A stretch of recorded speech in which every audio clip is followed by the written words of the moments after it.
Halo guys, kita 2 bulan terakhir ini kita sudah bahas banyak banget ini tentang komunitas. Komunitas kita pasti semuanya nggak sempurna. Pasti ada marah-marahnya, ada konflik, mungkin masalah dengan pacar atau keluarga. Pasti banyaklah konfliknya. Nah, di minggu kali ini kita akan bahas tentang community reconcile. Untuk tahu pembahasan lebih lanjutnya kita panggil dulu Jontau Daniel. Halo Jontau. Halo Julian. Gimana kabarnya? Kabarnya puji Tuhan baik Julian. Kamu gimana kabarnya? Baik juga, terima kasih. Silakan duduk Jontau. Oke, thank you. Nah, kita kan minggu ini membahas tentang komunitas reconcile atau rekonsiliasi. Iya. Nah, sebelum itu, rekonsiliasi itu apa? Oke, rekonsiliasi itu apa? Nah, contoh Daniel jawab dari beberapa sumber, khususnya kamus ya, Julian ya. Jadi yang pertama itu kamus World Web namanya. Nah, kalau di kamus World Web itu dia bilang bahwa rekonsiliasi itu adalah re-establishing. Jadi menetapkan kembali sebuah hubungan yang sebelumnya itu rusak. Jadi itu ada hubungan yang rusak dulu, baru kemudian terjadi namanya rekonsiliasi. Makanya dibilang dengan istilah re-establishing, menetapkan kembali. Dan dia lanjutin menetapkan kembali cordial relations. Dan cordial relations ini artinya relasi yang hangat. Jadi setelah ada relasi yang rusak, dia tetapkan kembali, tetapi juga berbicara mengenai kualitas dari hubungan itu. Kualitas hubungan di mana ada kehangatan dan ada persahabatan.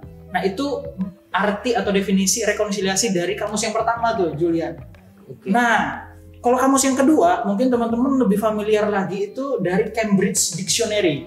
Nah, ini kan nama universitasnya, dia juga tulis mengenai kamus. Dia katakan bahwa rekonsiliasi itu adalah situasi di mana ada dua orang atau dua kelompok yang sebelumnya itu mereka berdebat sehingga terjadi konflik, lalu kemudian mereka kembali bersahabat lagi.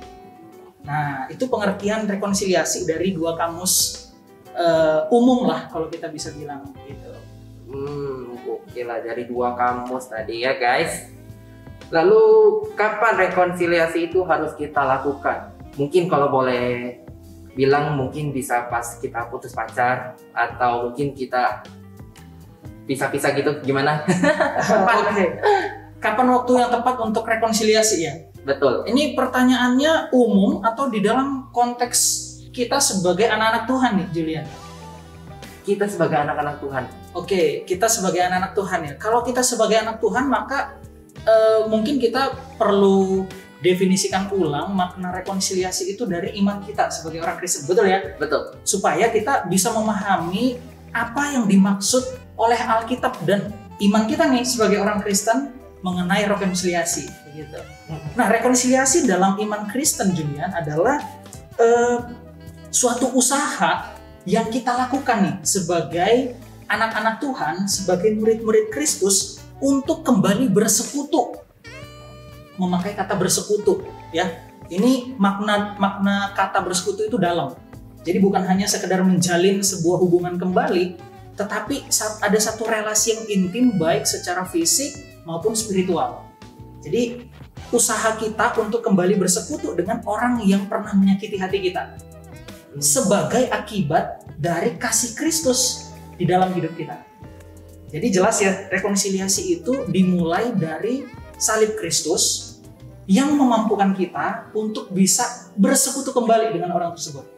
Nah, itulah yang kemudian membedakan rekonsiliasi dari sudut pandang umum sekuler dengan rekonsiliasi di dalam kehidupan kita sebagai umat Kristen.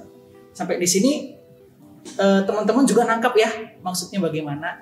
Oke, kita kembali ke pertanyaan yang tadi ya, Julian ya. Iya. Jadi kapan waktu yang tepat untuk kita bisa melakukan rekonsiliasi Kristen itu? Begitu ya kira-kira. Iya. Waktu yang tepat adalah saat contoh Daniel, Julian dan juga teman-teman memahami arti dari pengampunan atau diampuni dan makna dari komunitas itu. Itu waktu yang tepat untuk kita bisa melakukan rekonsiliasi. Kalau kita tidak memahami arti dari pengampunan atau diampuni itu sendiri, dan juga kita tidak memahami makna dari sebuah komunitas, maka rekonsiliasi pasti tidak akan mungkin dapat terjadi.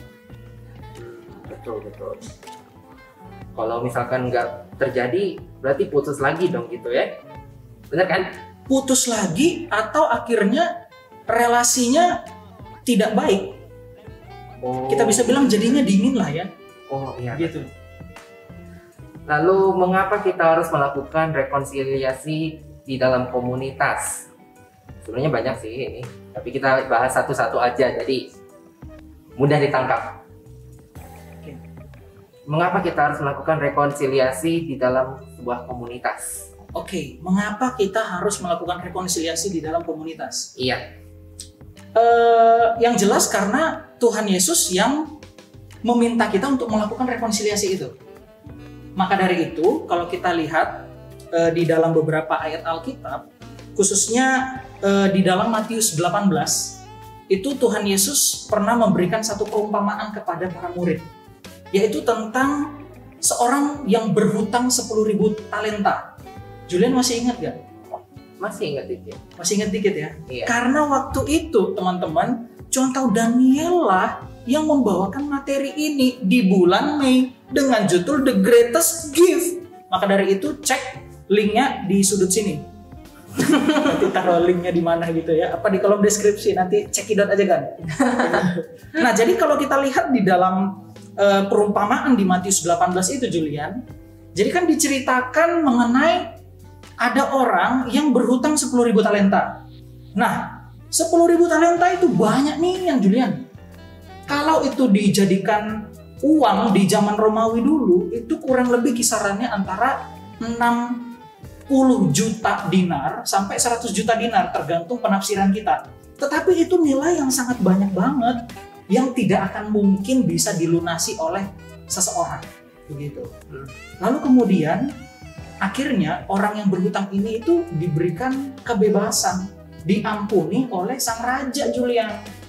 Gitu. Tapi sayangnya orang itu pas dia keluar ketemu temennya yang hutang seiprit, hanya berhutang 100 dinar, itu hanya ibarat kayak gaji beberapa bulan aja.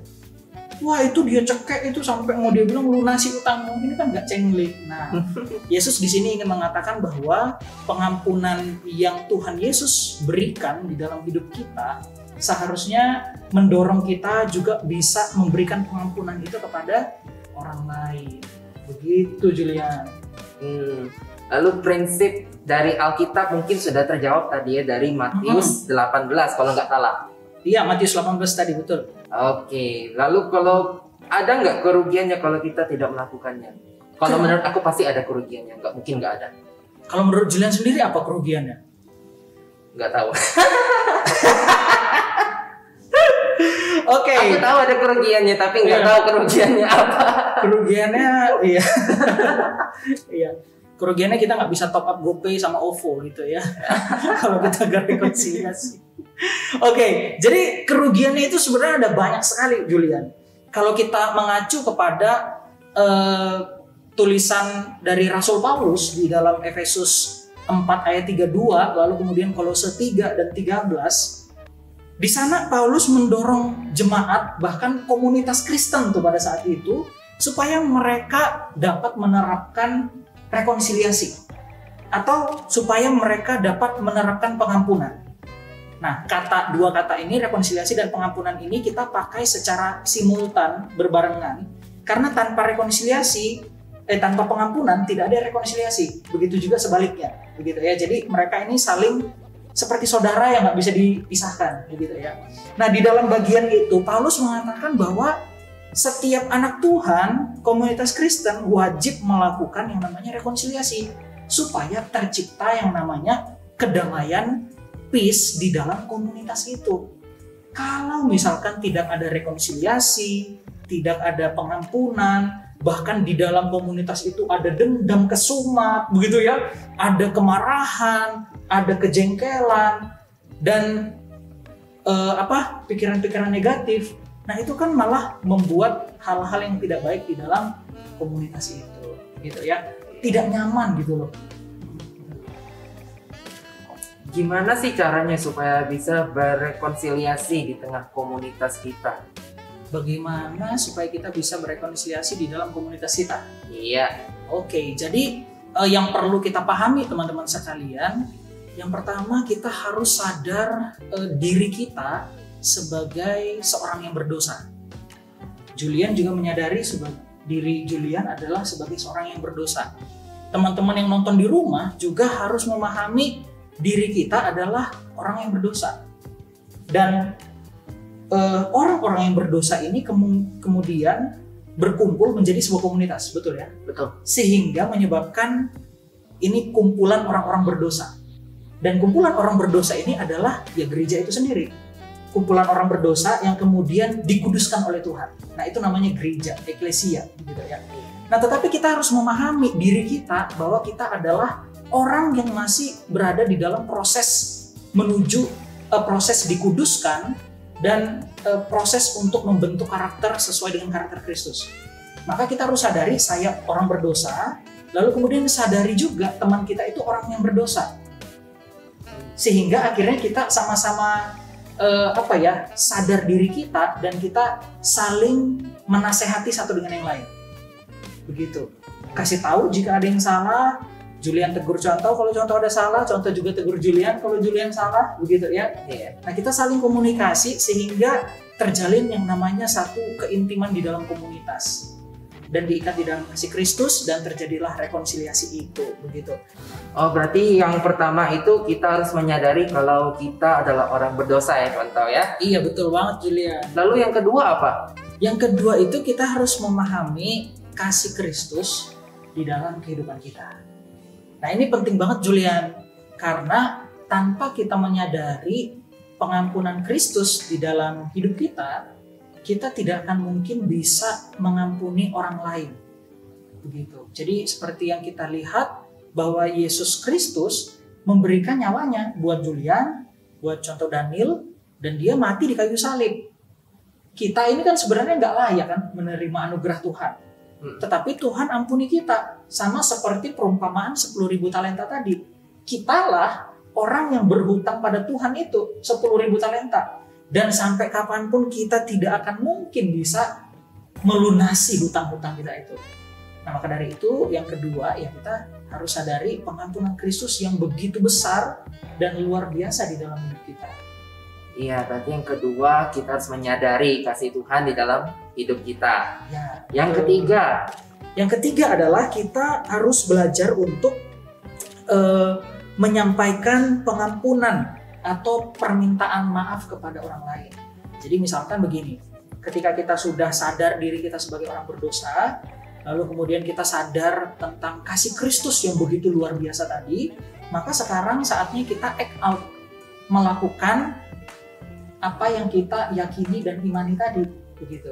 Artinya ketika kita di dalam perjalanan hidup menemukan ada kesalahan atau mungkin hati kita yang dilukai oleh sesama kita, terutama di dalam komunitas, begitu ya. Nah, kita harus belajar untuk mengampuni, belajar mengampuni orang tersebut dan belajar untuk diampuni. Nah, itu dua hal yang penting, memberikan pengampunan dan punya keadaan untuk diampuni tadi. Begitu. Jadi supaya komunitas itu menjadi sebuah komunitas yang balance. Nah, tiga hal itulah yang kemudian contoh pikir sangat penting supaya kita dapat melaksanakan rekonsiliasi di dalam komunitas. Oke. Lalu kira-kira ada hal-hal nggak yang perlu diperhatikan saat kita melakukan rekonsiliasi? Oke, hal-hal yang perlu kita perhatikan saat melakukan rekonsiliasi. Ada 4 hal, Julian. Yang pertama itu bahwa rekonsiliasi berarti kita menetapkan batas dengan orang yang pernah melukai hati kita. Gitu. Jadi begini, Julian. Rekonsiliasi yang baik itu dan rekonsiliasi yang alkitabiah artinya kita berusaha untuk mengatakan atau menetapkan satu batasan terhadap orang yang sempat melukai hati kita. Jadi tidak akan mungkin kita berkata bahwa pengampunan itu kan terus ada di dalam kehidupan komunitas Kristen bahkan diri kita. Lalu kemudian membenarkan perilaku-perilaku atau tindakan-tindakan yang jahat kepada kita. Nah, itu tidak dibenarkan di dalam prinsip Alkitab, gitu ya. Jadi kita harus menetapkan batas. Satu hal yang memang itu membuat ketidaknyamanan atau bahkan di level dosa itu sendiri, ya kita harus membatasi diri kita supaya orang tersebut tidak seenaknya saja melukai kita atau melanggar batasan itu. Begitu. Oke. Yang kedua apa? Yang kedua itu masih berkenaan dengan yang pertama sebenarnya prinsipnya. Jadi ketika kita menetapkan batas, maka yang kedua, rekonsiliasi yang baik itu juga harus disertai dengan sebuah teguran yang nyata kepada orang tersebut. Begitu ya. Jadi bukan hanya sekedar kita memberikan pengampunan, tetapi pengampunan itu juga harus disertai dengan satu teguran bahwa hal yang kamu lakukan itu adalah tidak benar, tidak sesuai dengan kebenaran firman Tuhan dan dosa. Itu baru namanya seimbang. Jadi kita bukan hanya memberikan kasih, tetapi kasih itu juga disertai dengan sebuah teguran yang nyata. Gitu ya. Di dalam Amsal kan kita juga menemukan hal itu ya. Lebih baik sebuah teguran yang nyata. Dan sebagai seorang teman, ya kita harus juga memberikan teguran kepada orang tersebut supaya orang tersebut juga tahu. Gitu. Jadi bukan hanya sekedar selesai fix logo N begitu ya. Masalah kita selesai enggak, tetapi kita harus memberitahu juga bahwa apa yang kamu lakukan itu salah. Nah, itu baru rekonsiliasi yang membuat saling bertumbuh dan saling mengasah satu dengan yang lain. Ada satu kutipan yang menarik dari pepatah Mediterania. Wah, ini di ekstra biblical ya, di luar Alkitab. Tapi ini menarik sekali kutipan dari pepatah Mediterania. Dia bilang begini, seorang sahabat yang baik adalah sahabat yang memberitahu bahwa di wajahmu itu ada nasi yang menempel. Memang ini agak kayaknya biasa aja, tetapi kita bisa ambil maknanya, begitu ya. Artinya sahabat yang baik itu bahkan hal yang sepele, nasi yang nempel di pipi kita, dia kasih tahu. Dia memberitahu, oh ada nasi nih, begitu ya, aku ambil ya, supaya kamu tetap terlihat cakep atau ganteng, begitu ya. Nah itu unik sekali begitu. Nah itu yang kedua, Julian. Lalu yang ketiga apa? Oke, yang kedua bahwa rekonsiliasi itu membutuhkan sebuah proses pemulihan. Rekonsiliasi membutuhkan proses pemulihan. Nah, ini berbeda dengan pengampunan. Pengampunan itu satu hal yang harus kita lakukan sebagai seorang umat percaya. Begitu ya. Jadi sifatnya itu wajib dan langsung. Begitu. Karena Yesus telah mengampuni kita juga, maka kita kan mengampuni orang lain seperti perumpamaan tadi yang 10.000 talenta. Tetapi dalam kehidupan berkomunitas, proses pemulihan itu membutuhkan suatu waktu. Gak bisa langsung ketika orang melukai hati kita langsung hubungannya baik. Ya, betul ya. Betul. Julian kalau hatinya sakit bisa langsung bermain bareng sama orang tersebut. Enggak ya? Enggak. Kadang-kadang takes time ya. Iya. Begitu ya. Nah, jadi pemulihan itu dibutuhkan juga di dalam sebuah rekonsiliasi itu. Jadi ada satu waktu di mana kita juga bisa menata kembali hati kita, tetapi bukan dengan satu perasaan dendam dan benci kepada orang itu. Tetapi kita butuh waktu untuk bisa siap dan kembali mengasihi lagi. Nah, itu dua hal yang berbeda antara pengampunan dan yang kembali menjalin atau merajut relasi. Proses pemulihan itu biasanya butuh waktu berapa lama? Kalau aku normal biasa butuh waktu sekitar 1 hari aja itu cukup. Mana tahu Contoh Daniel biasa butuh waktu seminggu atau setahun. Kalau Contoh Daniel ini ya 3 bulan lah. Jadi kayak berlangganan Spotify. Jadi segitu. Oke, ya jadi waktu pemulihan ini itu tergantung dengan orang tersebut dan seberapa dalam luka yang dialaminya, begitu. Dan itu tidak bisa ada ukuran yang pasti, gitu ya. Tetapi yang perlu kita perhatikan adalah bahwa di dalam proses atau waktu di mana kita bergumul untuk menjalin relasi kembali, kita harus mengingat tentang kasih Tuhan, itu yang paling penting, begitu. Supaya di dalam proses itu pikiran kita tidak menjadi liar dan kemudian kita malah jatuh ke dalam dendam. gitu. Jadi yang perlu diperhatikan di dalam proses untuk menjalin kembali itu, kita harus betul-betul menyadari begitu ya, luka hati kita. Kalau di dalam prinsip psikologi itu kita mengidentifikasi perasaan yang sedang kita rasakan itu apa. Kita mungkin menulis, kita katakan saya sakit hati, saya galau, saya kecewa, saya terluka. Bahasa-bahasa itu kita harus identifikasi terlebih dahulu. Kita akui bahwa kita punya perasaan itu dan kita merangkul perasaan itu, tetapi bukan dengan kekuatan kita. Kita merangkul seluruh perasaan yang negatif itu dibungkus dengan kasih Kristus yang telah terlebih dahulu mengasihi kita dan tahu apa yang kita alami dalam hidup. Nah, jadi itu waktunya itu relatif per orang. Ada yang 1 hari, ada yang 3 hari.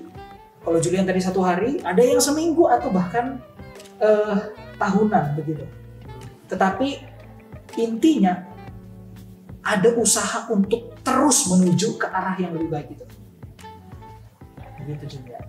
Oke, lalu yang keempat tadi, yang terakhir.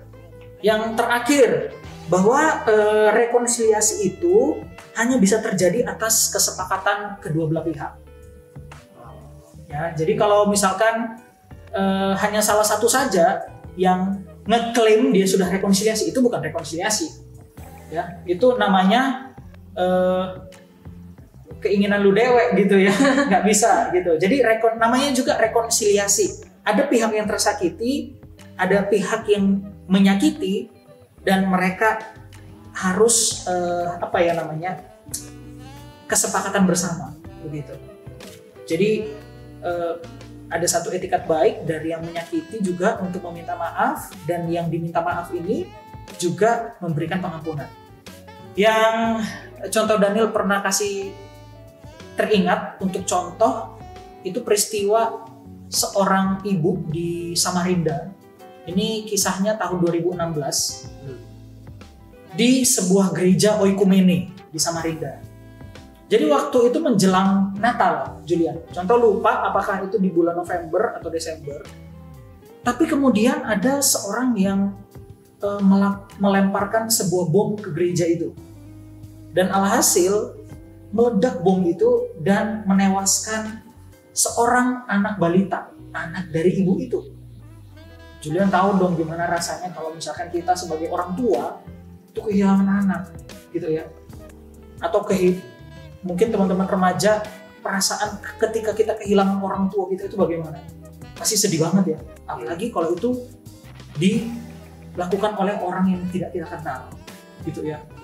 Orang yang tidak kita kenal dan berbuat jahat terhadap kita dan keluarga kita, pasti sakit hati banget. Yang menarik di dalam berita TV waktu itu, Julian, ibu itu mengatakan dia mengampuni orang tersebut, mengampuni orang tersebut, dan orang tersebut juga ada akhirnya dia menyesal setelah diinterogasi dan lain sebagainya. Dia mengatakan menyesal, dan kemudian ibu itu memaafkan. Nah, artinya ada satu hubungan di antara situ, hubungan saling mengampuni dan lain sebagainya. Nah, kira-kira seperti itu. Jadi nggak boleh dari salah satu pihak ya. Keduanya harus sama-sama menetapkan satu kesepakatan. Itulah. Nah, oke. Lalu sebelum kita menutup Beanstalk kita hari ini, sudah pasti tahu dong kesimpulan dari pembahasan kita minggu ini apa? Oke. Nah, teman-teman sekalian, kesimpulan dari pembahasan kita bahwa rekonsiliasi adalah hal yang harus terjadi di dalam sebuah komunitas, begitu ya. Karena komunitas kita, khususnya di dalam umat percaya, kita sebagai anak-anak Tuhan, kita sama-sama berdosa. Dan artinya sangat besar kemungkinan kita akan saling melukai. Sekarang belum, tapi besok-besok bisa jadi, begitu ya. Karena kita adalah manusia yang berdosa. Nah, di dalam komunitas yang berdosa ini, kita perlu untuk memahami kembali mengenai kasih pengampunan Kristus di dalam hidup kita. Nah, hal itulah yang kemudian akan membuat kita bisa melaksanakan rekonsiliasi di dalam komunitas kita masing-masing. Jadi, tenggelam di dalam kasihnya Tuhan, sadari kasih Tuhan, sadari diri kita berdosa, dan akhirnya ya kita lakukan pengampunan itu kepada orang yang ada di sekitar kita dan komunitas kita.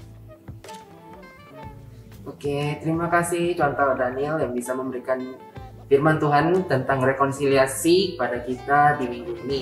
Semoga firman Tuhan bisa memberkati kita dalam kehidupan kita sehari-hari. Terima kasih Contoh Daniel, Tuhan memberkati pelayanan Contoh selanjutnya. Sama-sama Julian.